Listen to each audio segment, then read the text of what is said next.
You see, if you really want to rid yourself of all suffering, you should believe that there is a God. Whether or not you truly believe that he exists, you can be sure that God is always by your side.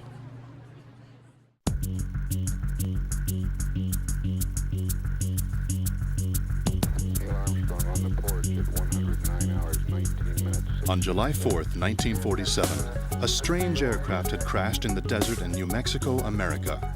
The area was contained at once by government agents. What it actually was has yet to be proven conclusively. For now, conjecture has become fact, and rumor has become history.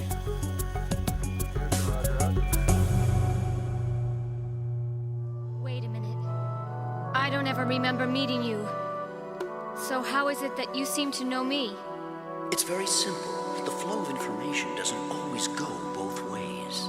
You see, since the moment of the Wired's creation, you have always been here. Here, you are always free to do as you please. In 1984, an envelope arrived at the home of TV producer Jamie Shindella. The envelope, from an anonymous source, contained a roll of undeveloped film. The film contained what has now come to be known as the MJ-12 document. Roscoe Hillenkoetter, head of the CIA at the time of the Roswell incident, was at the top of the list of 12 members. It stated that these men signed a secret treaty with extraterrestrials from the spacecraft as a special organization answerable only to the president. It is now accepted that President Truman's signature was in fact a forgery, copied carefully from another document without his knowledge. Named as a member on the MJ-12 document was an MIT professor, head of the Department of Electrical Engineering, Vannevar Bush.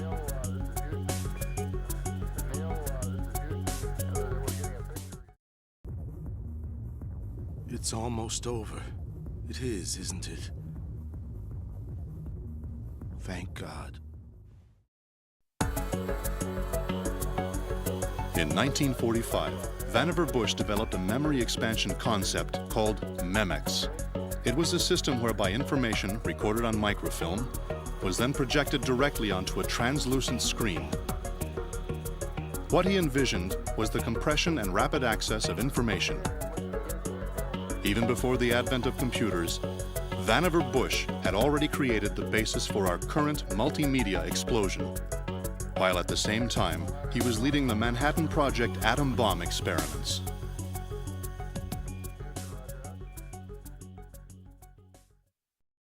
Well, how long have you been here then?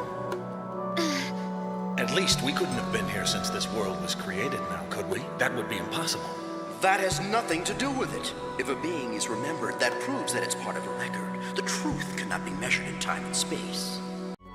Conducting sensory deprivation experiments using a variety of techniques, such as Native American narcotics and isolation tanks to probe the depths of the human unconscious, John C. Lilly believed his experiments connected him to cosmic entities by way of a broad-based communication network. Lilly dubbed the beings that were guiding him ECCO, Earth Coincidence Control Office.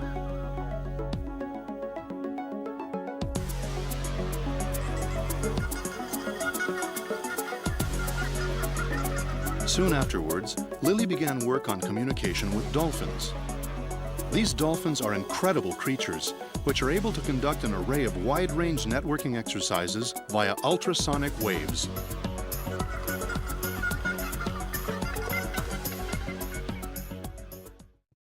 The truth has power for the very reason that it is the truth. And because it's the truth, it's certain that it has to be just.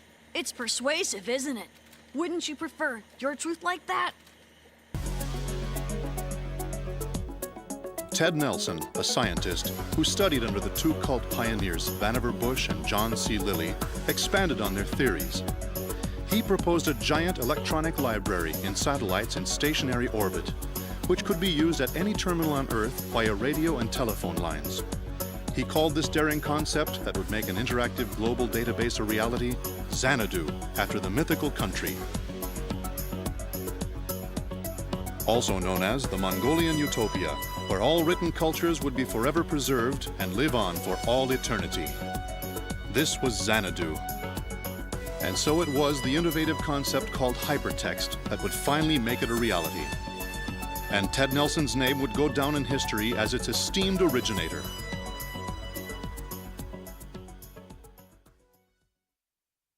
That's me, isn't it? Yes, this is me.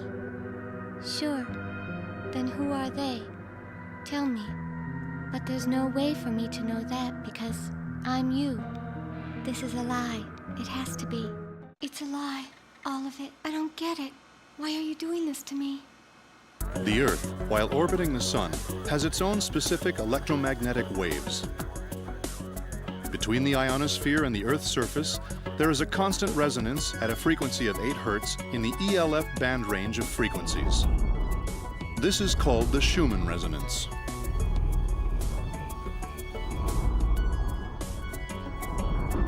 However, the extent of the effect on human subjects of these Earth brain waves that the planet constantly gives off is impossible to quantify and remains a mystery. The human population of the Earth is approaching that of the number of neurons in the brain.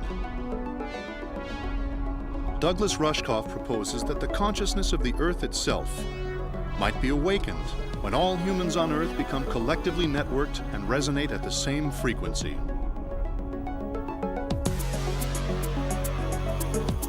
The evolution of the network would follow a neural model path. And just as neurons within the human brain are connected by synapses, the Earth itself would become a single neural network.